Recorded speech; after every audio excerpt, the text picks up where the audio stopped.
वाल्मीकि रामायण में प्रभु श्री राम के पुत्र लव और कुश की गाथा कर वर्णन किया गया है। रामानंद सागर ने मूल रामायण से अलग उत्तरकांड पर आधारित उत्तर रामायण नामक सीरियल बनाया है। लव और कुश का जन्म। सीता जब गर्भवती थी तब उन्होंने एक दिन राम से एक बार तपोवन घूमने की इच्छा व्यक्त की, किंतु राम ने वंश को कलंक से बचाने के लिए लक्ष्मण से कहा कि वे सीता को तपोवन में छोड़ आएं। हालांकि कुछ जगह उल्लेख है कि श्री राम का सम्मान उनकी प्रजा के बीच बना रहे, इसके लिए उन्होंने अयोध्या का महल छोड़ दिया और वन में जाकर वे वाल्मीकि आश्रम में रहने लगी। वे गर्भवती थीं और इसी अवस्था में उन्होंने अपना घर छोड़ा था। वाल्मीकि आश्रम से सीता ने लव और कुश नामक दो जुड़वा बच्चों को जन्म दिया। शिक्षा दीक्षा। लव और कुश की पढ़ाई लिखाई से लेकर विभिन्न कलाओं में निपुण होने के पीछे महर्षि वाल्मीकि का ही हाथ था। उन्होंने ही दोनों राजकुमारों को हर तरह की शिक्षा और विद्या में पारंगत किया। वाल्मीकि ने पढ़ाई रामायण। महर्षि वाल्मीकि ने लव और कुश को रामायण भी पढ़ाई थी। कहते हैं कि लव और कुश को बहुत समय तक ये ज्ञात नहीं था कि उनके पिता प्रभु श्री राम हैं। राम से लड़ाई। कहते हैं कि एक बार श्री राम ने अश्वमेध यज्ञ किया और यज्ञ का श्वेत अश्व घोड़ा छोड़ दिया। घोड़ा जहां जहां जाता था वहां के राजा अयोध्या की अधीनता स्वीकार कर लेते या युद्ध करके पराजित हो जाते थे। ये घोड़ा भटकते हुए जंगल में आ गया। वहां लव और कुश ने इसे पकड़ लिया। घोड़ा पकड़ने का अर्थ है अयोध्या के राजा को चुनौती देना। राम को जब ये पता चला कि किन्हीं सुकुमारों ने घोड़ा पकड़ लिया तो पहले उसका आशय जानने के लिए दूत भेजे।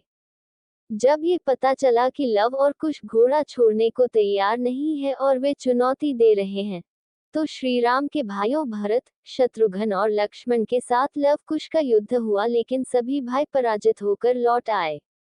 ये देखकर श्री राम को खुद ही युद्ध करने आना पड़ा, लेकिन युद्ध का कोई परिणाम नहीं निकला।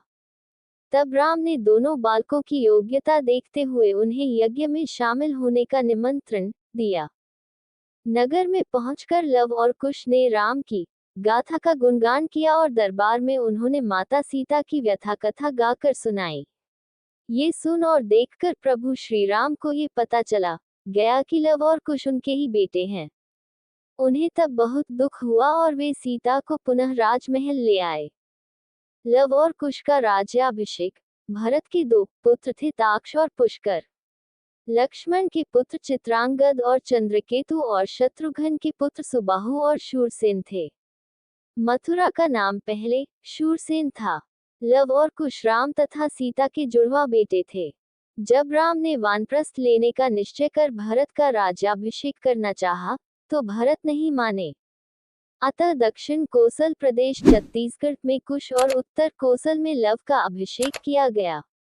राम के काल में भी कौशल राज्य उत्तर कोशल और दक्षिण कोसल में विभाजित था।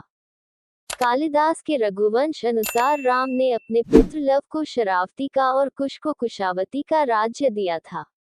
शरावती को श्रावस्ती माने तो निश्चय ही लव का राज्य उत्तर भारत में था और कुश का राज्य दक्षिण कोसल में। कुश की राजधानी कुशावती आज के बिलासपुर जिले में थी। कोसला को राम की माता कौशल्या की जन्मभूमि माना जाता है। रघुवंश के अनुसार कुश को अयोध्या जाने के लिए विंध्याचल को पार करना पड़ता था। इससे भी सिद्ध होता है कि उनका राज्य दक्षिण कोसल में ही था। लव और कुश के वंशज। राजा लव से राघव राजपूतों का जन्म हुआ, जिनमें बरगुज, जयास और सिकरवारों का वंश चला। इसकी दूसरी शाखा थी सिसोदिया राजपूत वंश की, जिनमें बेछला, बैसला और गहलोत गुहिल वंश के राजा हुए। कुश से कुशवाहा कछवाहा राजपूतों का वंश चला। ऐतिहासिक तथ्यों के अनुसार लव ने लवपुरी नगर की स्थापना की थी, जो वर्तमान में पाकिस्तान स्थित शहर लाहौर है। यहाँ के एक किले में लव का एक मंदिर भी बना हुआ है। लवपुरी को बाद में लौहपुरी कहा जाने लगा। दक्षिण पूर्व एशियाई देश लाओस, थाई नगर लोकपुरी दोनों ही उनके नाम पर रखे गए स्थान हैं।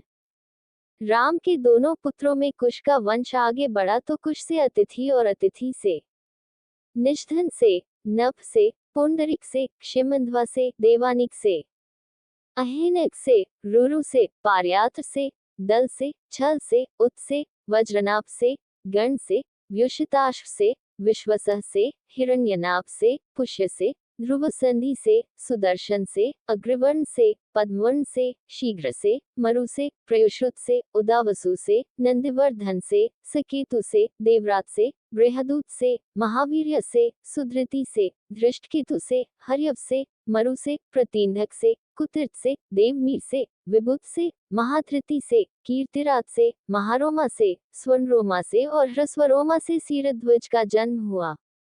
कुश वंश के राजा सीरध्वज को सीता नाम की एक पुत्री हुई। सूर्यवंश इसके आगे भी बढ़ा, जिसमें कृति नामक राजा का पुत्र जनक हुआ, जिसने योग मार्ग का रास्ता अपनाया था। कुश वंश से ही कुशवाहा, मौर्य, सैनी, शाक्य संप्रदाय की स्थापना मानी जाती है। भगवान श्रीराम के बाद लव ने श्रावस्ती बसाए और इसका स्वतंत्र उल्लेख अगले 800 वर्षों तक मिलता है। कहते हैं कि भगवान श्रीराम के पुत्र कुश ने एक बार पुनः राजधानी अयोध्या का पुनर्निर्माण कराया था। इसके बाद सूर्यवंश की अगली 44 पीढ़ियों तक इसका अस्तित्व बरकरार रहा। रामचंद्र से लेकर द्वापरकालीन महाभारत और उसके बहुत बाद तक हमें अयोध्या के सूर्यवंशी इक्ष्वाकुओं के उल्लेख मिलते हैं। इस वंश का बृहद रथ अभिमन्यु के हाथों महाभारत के युद्ध में मारा गया था। महाभारत के युद्ध के बाद अयोध्या उजड़ सी गई, लेकिन उस दौर में भी श्रीराम जन्मभूमि का अस्तित्व सुरक्षित था, जो लगभग 14वीं सदी तक बरकरार रहा।